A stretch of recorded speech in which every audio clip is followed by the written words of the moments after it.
Grounding technique एक ऐसी technique है जो आपको पीटीएसडी से, पैनिक अटैक में, स्ट्रेस में, एंग्जाइटी में मददगार होती है।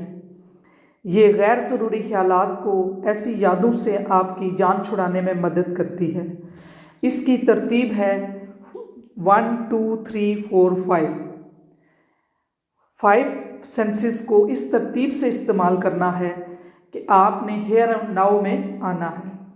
इसमें 5 चीज़ों को देखना है और उनकी डिटेल में उनको डिस्क्राइब करना है। आप क्या 5 चीज़ें देख सकते हैं, 4 चीज़ें क्या आप महसूस कर सकते हैं उस टाइम पे। आप 4 चीज़ों को, जो अपने बदन पे कपड़े हैं, आपके इर्द गिर्द जो चीज़ें, जो अपने पाँव में जूते पहने हैं, और 3 चीज़ें लिसन करनी है, अपने इर्द गिर्द देखना है क्या चीज़ें आप सुन सकते हैं।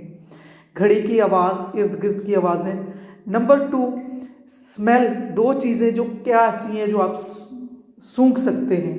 उसमें मिट्टी की खुशबू, कोई परफ्यूम की खुशबू, और एक चीज़ जो आप टेस्ट कर सकते हैं, कोई कैंडी हो सकती है और कोई ना कोई मीठी चीज़, खट्टी चीज़।